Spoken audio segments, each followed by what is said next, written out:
دلوں کے راز خوب جانتا ہے۔ میں تمام ناظرین کو چینل میں دل کی گہرائیوں سے خوش آمدید کہتا ہوں۔ بلخ کی شہزادی۔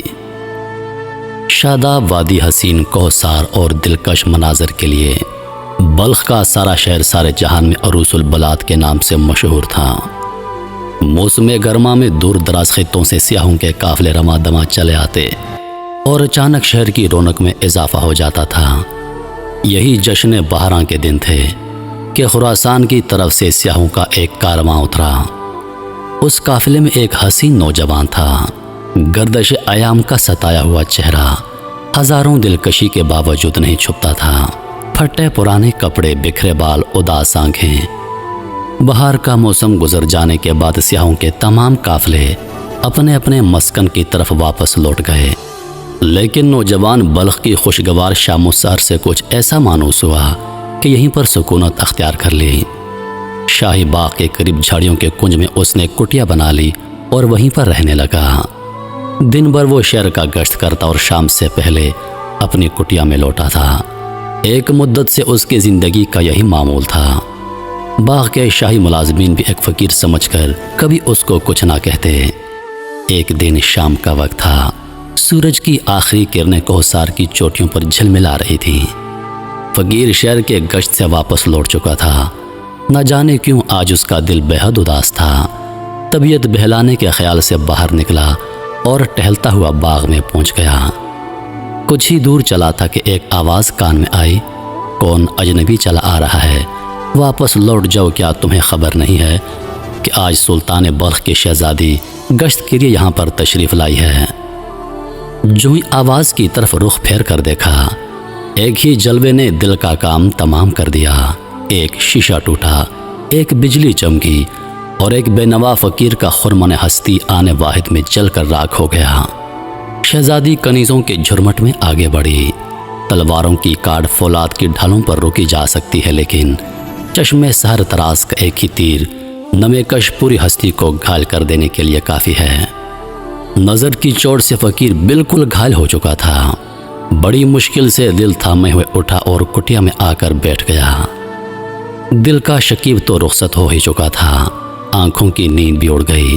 غم کی تپش میں ساری رات کٹی۔ آہستہ آہستہ عشق کی چنگاری دل کے قریب سلگتی رہی۔ شوق کا اضطراب بڑھتا گیا، یہاں تک کہ ایک زخمی پنچھی کی طرح فقیر کی زندگی ایک دردناک آزار کا شکار ہو گئی۔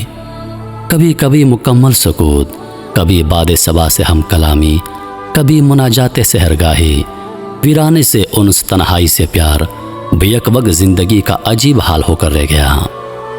اسی عالم کر میں کئی مہینے بیت گئے۔ رفتہ رفتہ جوش جنون کا بڑھتا ہوا طوفان تھمنے لگا۔ بالآخر کچھ عرصے کے بعد دل کی تپش ایک محسوس حالت پر آ کر رک گئی۔ اب فقیر پر مدہوشی کا وہ عالم نہیں تھا۔ اب ایک حوصلہ مند مسافر کی طرح عشق نے ہاتھوں میں چراغ دے دیا تھا اور آرزو کے شوق نے منزل کی طرف بڑھنے کی ہمت پیدا کر دی۔ حسب معمول سلطان بلخ کا دربار لگا ہوا تھا۔ فریادیوں کے مقدمات کی سماعت شروع ہو چکی تھی۔ اتنے میں ایک نقیب نے آ کر اطلاع دی، جہاں پناہ ایک فقیر آپ سے ملنا چاہتا ہے۔ غالباً وہ کوئی فریاد لے کر حاضر ہوا ہے۔ حکم صادر ہوا کہ اسے اندر بلا لیا جائے۔ چند ہی لمحے کے بعد فقیر دربار میں حاضر کیا گیا۔ ہونے والے مقدمے کی سماعت کا سلسلہ ختم ہو جانے کے بعد خطاب شاہی فقیر کی طرف متوجہ ہوا۔ تمہاری کیا فریاد ہے؟ فقیر نے جواب دیا، ایک ایسی درخواست لے کر حاضر ہوا ہوں جسے مجمع عام میں نہیں پیش کر سکتا۔ تنہائی کا موقع عنایت فرمایا جائے۔ دربار ختم ہونے کے بعد فقیر کو طلب کیا گیا۔ وزیر نے دریافت کیا، جہاں پناہ کے حضور میں تمہیں کیا کہنا ہے؟ جہاں پناہ کی شہزادی کے ساتھ نکاح کی درخواست لے کر حاضر ہوا ہوں، فقیر نے نہایت جرأت سے جواب دیا۔ اب فقیر کی زبان کا یہ جملہ ختم نہ ہونے پایا تھا کہ فرط غضب میں وزیر کی آنکھوں سے چنگاریاں اڑنے لگیں۔ بھرپور برہمی کے انداز میں کانپتے ہوئے کہا، حرم شاہی کے ساتھ فقیر کی نہایت توہین آمیز جسارت ہے۔ تمہیں اپنی حیثیت کا اندازہ لگانا چاہیے تھا۔ اس ناقابل برداشت گستاخی کی تمہیں سزا ملنی چاہیے۔ سلطان نے وزیر کو خاموش کرتے ہوئے کہا، یہ مجرم نہیں ہے، اسلام کا بخشا ہوا حق استعمال کر رہا ہے۔ پیغام نکاح کے لیے اسلام میں شاہ و گدا، امیر و غریب اور چھوٹے بڑے کا کوئی امتیاز نہیں ہے۔ اس کی درخواست کا جواب تازیانوں کی دھمکی سے نہیں دیا جا سکتا۔ اسے کہہ دیا جائے کہ وہ اپنا جواب حاصل کرنے کے لیے 1 ہفتے کے بعد آ جائے۔ یہ جواب سن کر پیشانی میں امید کی تابانی کے لیے فقیر دربار شاہی سے واپس لوٹا۔ دل مبتلا کے لیے 1 ہفتے کی مدت صبح قیامت کی طرح طویل ہو گئی۔ بڑی مشکل سے انتظار کے دن کٹے۔ اس درمیان میں بادشاہ نے وزیر کو اپنی منشا سے آگاہ کر دیا تھا کہ صاف انکار کے بجائے اس نے تدبیر سے فقیر کو ٹالا جائے، یا پھر کوئی ایسی کڑی شرط رکھی جائے جس کو پورا کرنا قریب قریب ناممکن ہو۔ جب 7ویں دن فقیر دربار میں حاضر ہوا تو وزیر نے نہایت خندہ پیشانی سے اس کا خیر مقدم کیا، اعزاز کے ساتھ بٹھایا اور مہر و شرافت کی زبان میں فقیر سے مخاطب ہوا۔ شہزادی کے لیے دنیا کے نامور اور عظیم لوگوں کی طرف سے بے شمار رشتے آ چکے ہیں، تمہارا پیغام بھی انہی میں شامل کر لیا گیا ہے۔ البتہ تم اگر ایک شرط پوری کر دو تو یقین دلاتا ہوں کہ تمہارا پیغام قبول کر لیا جائے گا۔ وزیر کا جواب سن کر اندھیرے میں ایک کرن پھوٹی اور فرتے شوق سے فقیر کی آنکھیں چمک اٹھی۔ بے خودی کے عالم میں بول پڑا، فرمایا جائے میرے لائق کیا خدمت ہے، میں شرط پوری کرنے کے لیے اپنی متاع زندگی داؤ پر لگا دوں گا۔ وزیر نے کہا، شہزادی کی انگوٹھی کے لیے سیاہ رنگ کا ہیرا چاہیے، اس سے زیادہ اور کوئی شرط نہیں۔ اس شرط کی تکمیل اگرچہ ناممکن حد تک مشکل ہے، لیکن مجھے یقین ہے کہ میں اسے پورا کر دوں گا۔ سنا ہے کہ وہ ہیرا سیاہ رنگ کے پہاڑوں کی برفیلی چوٹی میں پیدا ہوتا ہے، خدا میری مدد کرے گا۔ رات بھیگ چکی تھی، سارا شہر سناٹے کے عالم میں محو خواب تھا۔ فقیر کی کٹیا سے کبھی کبھی سسکیوں کی آواز سنائی پڑتی، پیشانی زمین پر رکھے ہوئے اشکبار آنکھوں کے ساتھ وہ کہہ رہا تھا، اے دردمندوں کے چارہ ساز، سلگتا ہوا دل لے کر تیرے دربار میں حاضر ہوا ہوں، حسرت کی جلی ہوئی راکھ کو زندہ کر دے۔ اے مجبور بندوں کی آخری امیدگاہ، مشکلات کے اندھیرے میں قدم اٹھا رہا ہوں، اپنی رحمتوں کے سائے منزل مقصود تک پہنچا دے۔ اپنے حبیب کی شاداب تجلیوں کے صدقے میرے رستے ہوئے زخموں اور بھیگی ہوئی پلکوں پر رحم فرما دے۔ صبح ہوتے ہوتے اس کے آنسوں کا طوفان تھم گیا۔ سجدے سے سر اٹھایا تو پیشانی کے افق پر یقین کا اجالا چمک رہا تھا۔ شاید رحمت بندہ نواز کی کوئی غیر محسوس تجلی دل کے ویرانے میں اتر آئی تھی۔ ایک عزم لیے ہوئے فقیر اٹھا اور کاندھے پر تیشا رکھ کر آبادی سے باہر نکل آیا۔ عالم و فیشت میں شبانہ روز چلتا رہا۔ اسے اپنی منزل خود نہیں معلوم تھی کہ دل کے غیبی سگنل پر قدم آگے بڑھ رہے تھے۔ خدا کی اس وسیع کائنات میں سیاہ رنگ کے ہیرے کا ایک چمکتا ہوا نگینہ مطلوب تھا۔ چلتے چلتے ایک دن کوہسار کی وادی میں شام ہو گئی۔ ہر طرف وحشتناک تاریکی اور بھیانک سناٹا چھایا ہوا تھا۔ جدھر نگاہ اٹھتی سربا فلک پہاڑوں کی دیواریں راستہ روکے کھڑی تھیں۔ حیرانی کے عالم میں ایک پتھر کی چٹان پر بیٹھ گیا۔ تھوڑی دیر بعد درندوں کی خوفناک آوازیں ہر طرف سے گونجنے لگیں۔ زندگی خطروں میں گر گئی، جان کے لالے پڑ گئے، لیکن خدا کی کارسازی پر اس کے دل کا مخفی اعتماد پہاڑ کی چٹان سے بھی زیادہ مضبوط تھا۔ کرشمہ غیب کے ایک تماشائی کی طرح وہ ساری رات جاگتا رہا۔ صبح کے وقت جو ہی آنکھ لگی، کسی نے شانہ پکڑ کر ہلایا، آنکھ کھل گئی۔ ایک بوڑھا آدمی سامنے کھڑا کہہ رہا تھا، جس راستے سے تم یہاں پر پہنچے ہو، اس کے دھانے پر کالے پہاڑ کی برفیلی چوٹی سے ایک بہت بڑی چٹان ٹوٹ کر گری ہے۔ یہ سونے کا وقت نہیں ہے اور کاٹ کر اپنے نکلنے کا راستہ بنا لو، ورنہ آج شام تک یہ ساری وادی برف کے سیلاب میں ڈوب جائے گی۔ فقیر گھبرا کے اٹھا۔ جیسے یہ وادی کے دھانے پر پہنچا، دیکھا برف کی بہت بڑی چٹان راستے میں حائل ہو گئی ہے۔ سارا دن تیشا چلاتا رہا، دن بھر کی لگاتار محنت کے باوجود گزرنے کے لائق راستہ نہ بن سکا۔ سورج ڈوب رہا تھا۔ فقیر نے پوری طاقت کے ساتھ تیشا چلایا۔ بھرپور وار سے چٹان کا بہت بڑا حصہ ٹوٹ کر بکھر گیا۔ جمی ہوئی چٹان کے اندر سیاہ رنگ کا ایک تابیدار نگینہ چمک رہا تھا۔ فقیر نے حیرت کے ساتھ اسے کھود کر نکالا۔ ہتھیلی پر رکھتے ہی ایک کرن پھوٹی اور آنکھیں خیر ہو کر رہ گئیں۔ فقیر کا دل جھوم اٹھا۔ نامعلوم طور پر اسے یقین ہو گیا کہ یہی وہ سیاہ رنگ کا ہیرا ہے جسے گہرے مقصود کے لیے شرط قرار دیا گیا ہے۔ ایک حیرت انگیز خوشی کے عالم میں وہ بلخ کی طرف چل پڑا۔ کئی دن کے سفر کے بعد وہ بلخ پہنچ گیا۔ دوسرے روز شاہی دربار میں فاتحانہ شان کے ساتھ داخل ہوا۔ وزیر نے دیکھتے ہی ایک برہمی کے انداز میں کہا، تم پھر آ گئے، حالانکہ اس دن تم سے آخری بات کہہ دی تھی۔ شریف لوگوں کا یہ شیوا نہیں تھا۔ برہم ہونے کی ضرورت نہیں، میں شرط پوری کر کے آیا ہوں۔ یہ کہتے ہوئے سیاہ رنگ کا چمکتا ہوا ہیرا بادشاہ کے سامنے رکھ دیا۔ پہلی بار دنیا کا ایک بے مثل ہیرا دیکھ کر سارا دربار دنگ رہ گیا۔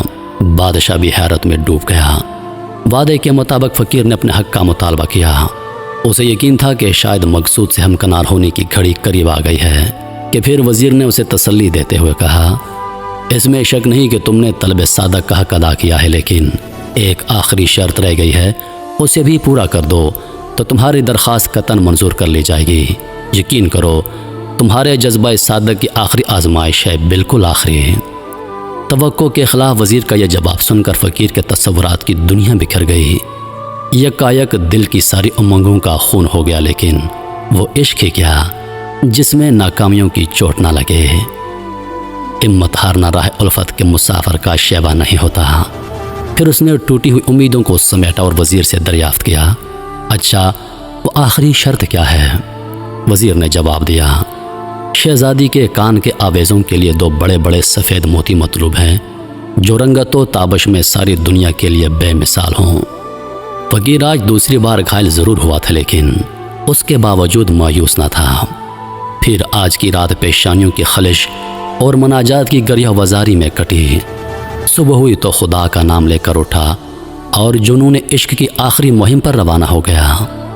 لگاتار کئی دن کے چلنے کے بعد ایک سمندر کے کنارے پہنچ کر دم لیا۔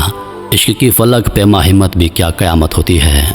اپنے تائیں آج اس نے طے کر لیا تھا کہ وہ سمندر کو اپنے ہاتھوں سے خشک کرے گا اور چمکنے والے موتیوں کا سراغ لگا لے گا۔ اس یقین کے جذبہ میں دونوں ہاتھوں سے اس نے سمندر کا پانی پھینکنا شروع کر دیا۔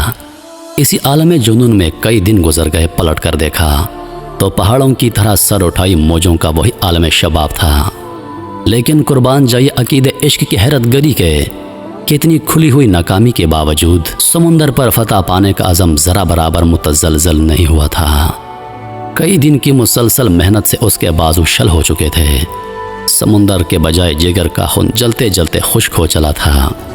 اتنے عرصے کے بعد آج پہلی دفعہ اس نے ڈبڈباتی ہوئی آنکھوں سے آسمان کی طرف دیکھا۔ نہ جانے چشم امید کی وہ کون سی ادا تھی کہ اچانک غیرت کا سمندر ابل پڑا۔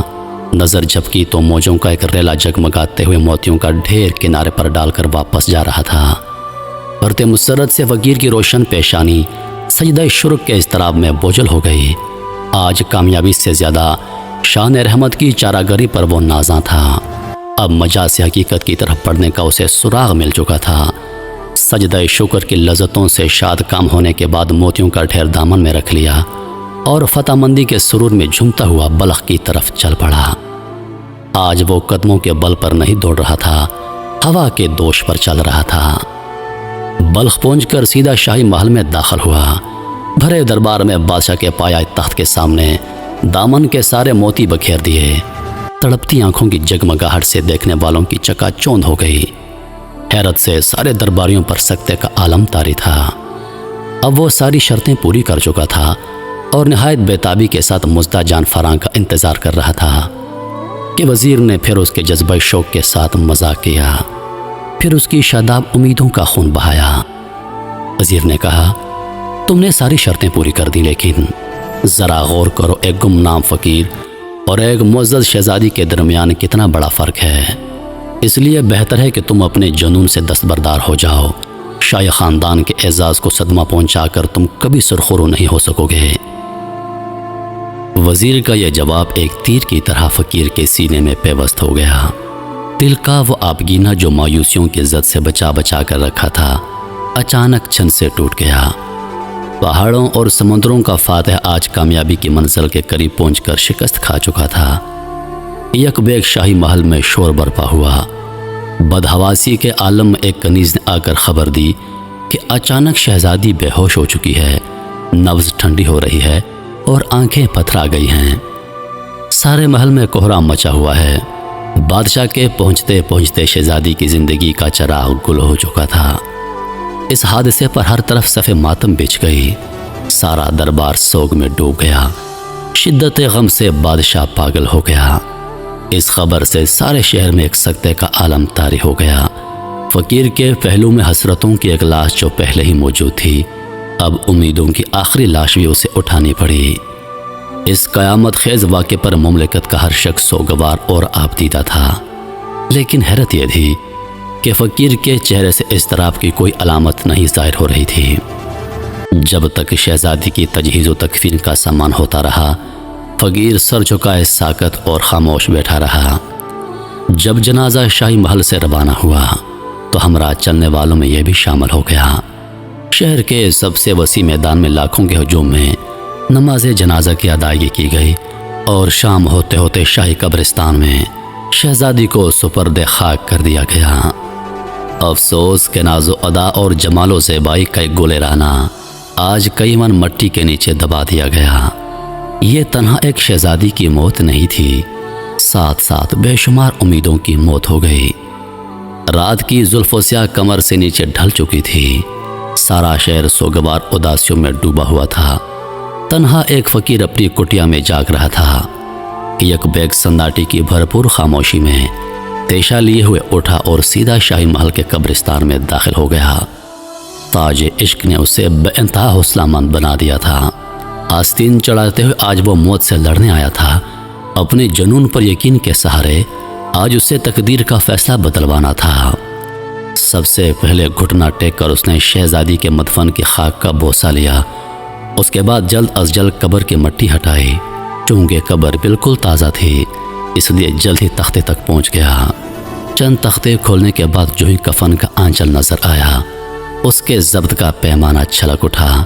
بے اختیار قبر کے اندر اتر پڑا اور عشق کی بخشی ہوئی ہمتوں کے سہارے ناش کو باہر نکالا، کاندھے پر رکھا اور تیز تیز ویران جھاڑیوں سے گزرتا ہوا کٹیا میں آ کر بیٹھ گیا۔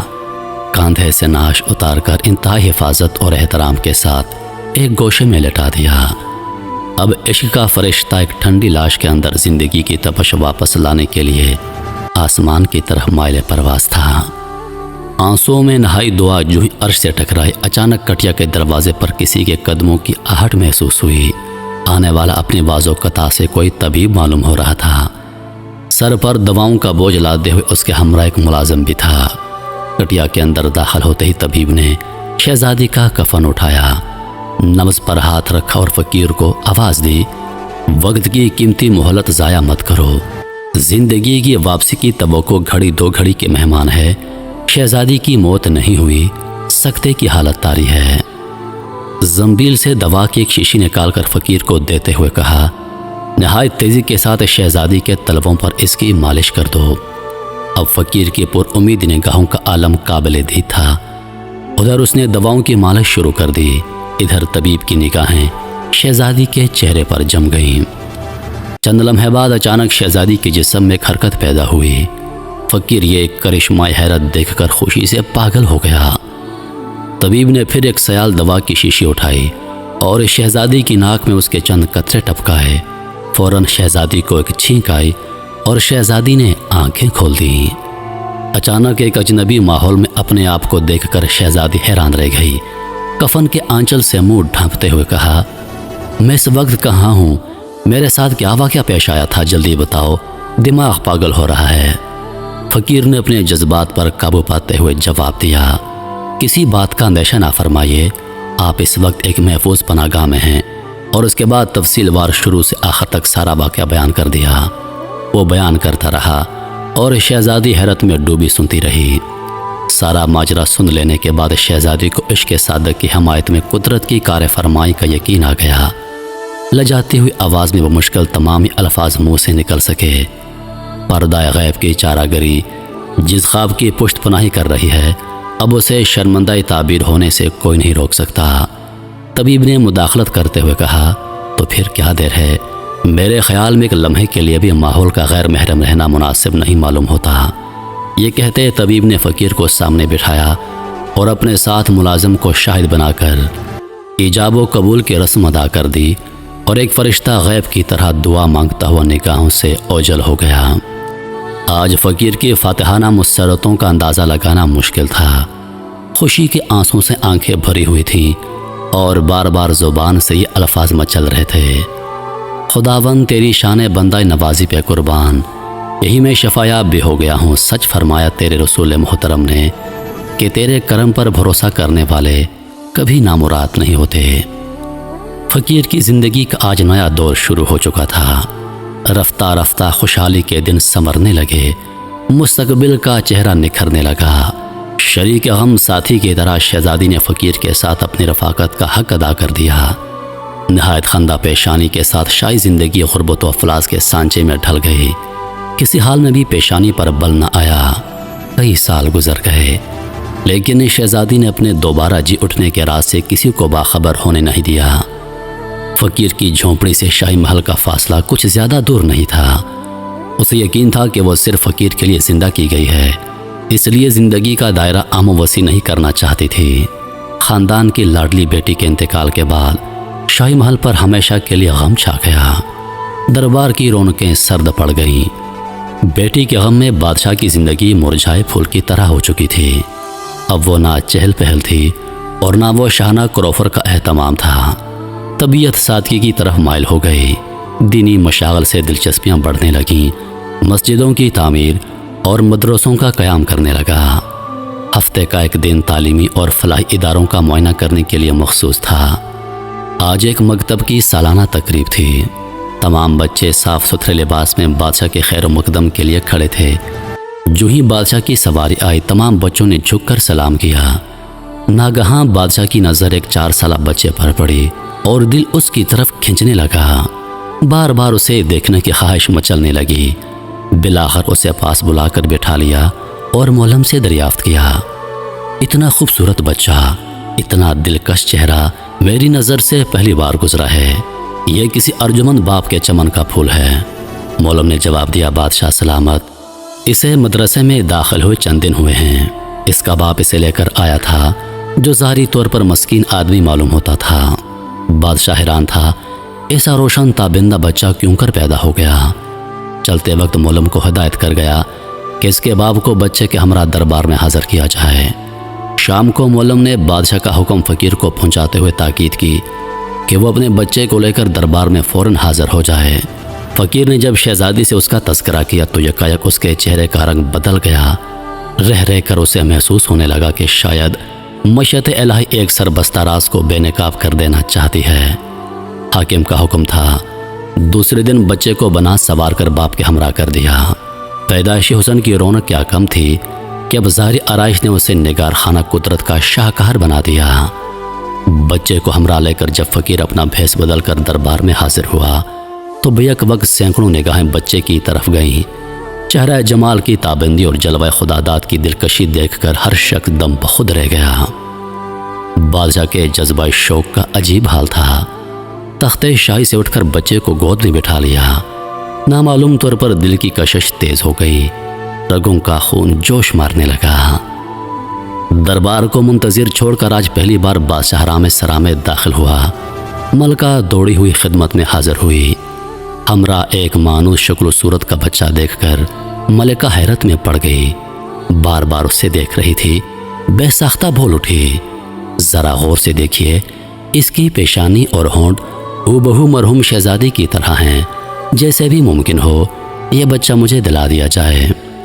بادشاہ نے جواب دیا: ویسے میں نے بھی معلوم کیا ہے یہ ایک فقیر کا بچہ ہے، لیکن کوئی اپنے بچے کو بخوشی کسی کے حوالے نہیں کر سکتا، اور کسی کی گود کا کھلونا جبرن چھین لینا انسانی مروت کے خلاف ہے۔ ملکہ نے درمیان میں مداخلت کرتے ہوئے کہا: میں ممتا کی مارے خود ہی گوارا نہیں کرتی کہ کسی کے دل کا ٹکڑا زبردستی اسے علیحدہ کر دیا جائے، لیکن ایسا کرنے میں کیا حرج ہے؟ اس کے والدین کو بھی رہائش کا اہتمام کر دیا جائے۔ ایک فقیر گھرانے کی معراج اس سے زیادہ اور کیا ہو سکتی ہے؟ بادشاہ نے ملکہ کو سراہتے ہوئے کہا: تمہاری یہ رائے بالکل درست ہے۔ محل سرائے سے واپس آنے کے بعد بادشاہ نے فقیر کو مخاطب کرتے ہوئے کہا: ملکہ تمہارے بچے کو اپنے پاس رکھنا چاہتی ہے، کیا تم اس کی اجازت دو گے؟ فقیر نے جواب دیا: ملکہ کی خوشنودی کے خیال سے میں کسی طرح گوارا بھی کر لوں تو اس کی ماں کبھی برداشت نہ کر سکے گی۔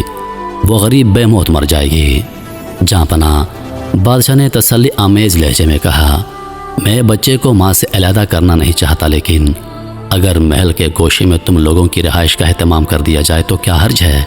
بچہ بھی اپنے ماں سے علیحدہ نہ ہوگا اور ملکہ بھی اپنا جی بہلاتی رہے گی۔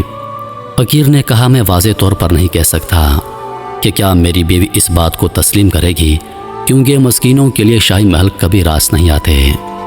بادشاہ نے بھی فیصلہ کن انداز میں کہا، تم اس کی فکر نہ کرو، ملکہ تمہاری اہلیہ کو جیسے بھی ہو راضی کر لیں گی۔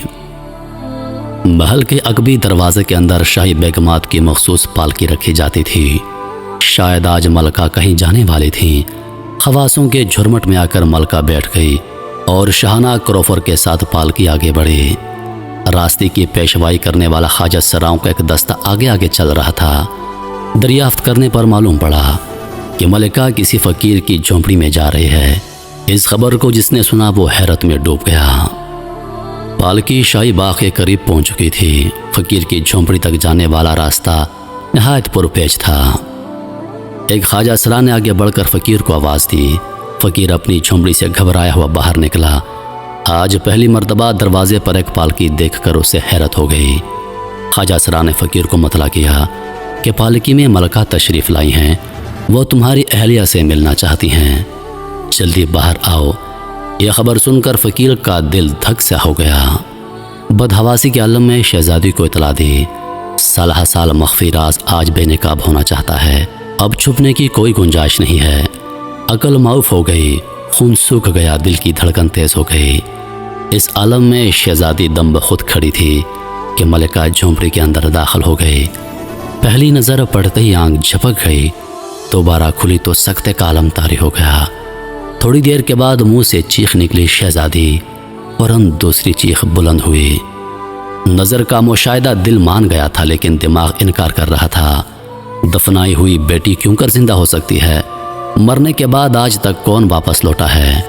ایک ناممکن بات کبھی واقع نہیں ہو سکتی۔ یہ صرف نظر کا دھوکہ ہے، بیداری کا خواب ہے، یقیناً آنکھ کا کھلا فریب ہے۔ پھر ملکہ نے پاگلوں کی طرح آنکھیں پھاڑ پھاڑ کر دیکھنا شروع کر دیا۔ پھر چیخیں بلند ہوئیں، کیا واقعی شہزادی ہو؟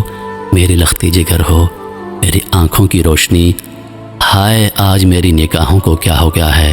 سچ بتاؤ تم کون ہو؟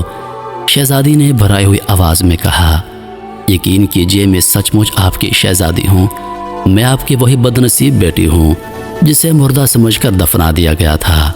کرشمہ قدرت سے میں دوبارہ جی اٹھی ہوں۔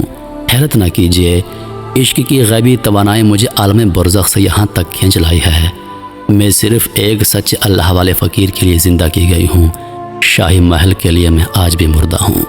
مرتے وقت میرا یہ جملہ آپ کو یاد ہوگا، کہیں پاس ہی سے شیشہ ٹوٹنے کی آواز کان میں آئی ہے، سن لیجئے کہ مجھے مدفن کی خاک سے اٹھا کر وہ ٹوٹا ہوا شیشہ پھر سے جوڑ دیا گیا ہے۔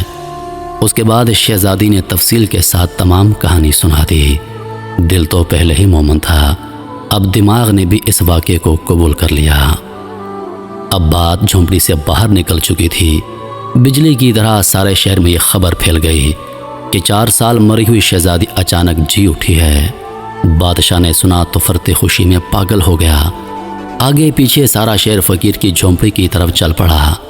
نہایت شان کے ساتھ فقیر اور شہزادی کا جلوس نکالا گیا، ان کو شاہی محل کی طرف روانہ کر دیا گیا۔ قلعہ مولا کے دروازے پر خیر مقدم کے لیے اراکین مملکت ہاتھ باندھے کھڑے تھے۔ سمندر کی بیتاب موجوں کی طرح بادشاہ کے جذبات میں تلاطم برپا تھا۔ جو ہی قلعہ مولا کے سامنے فقیر کی سواری پہنچی، نعروں سے فضا گونج اٹھی۔ بادشاہ نے آگے بڑھ کر فقیر کو گلے سے لگا لیا۔ سارے محل میں خوشی کی لہر دوڑ گئی، لیکن فقیر ایک رکت انگیز تصور میں ڈوبا ہوا تھا۔ اسے بار بار یاد آ رہا تھا کہ فقیر کا خیر مقدم کرنے کے لیے اس وقت جہاں بادشاہ کھڑا ہے، اسی جگہ ایک دن فقیر کھڑا تھا اور انتہائی سادگی کے ساتھ بازیابی کی اجازت مانگ رہا تھا۔ نہایت اعزاز و توقیر کے ساتھ فقیر کو شاہی محل میں اتارا گیا۔ اب وہ فقیر نہیں تھا، سلطنت کی آنکھوں کا تارا تھا، بادشاہ کا ولی عہد تھا، بلخ کا فرما رواں تھا، لیکن نہیں، وہ اب بھی فقیر تھا۔ ایسا فقیر جس کے آگے بادشاہوں کا جلال سرنگوں تھا، تخت و تاج کا سب سے بڑا اعزاز قدم کی ٹھوکر پر تھا۔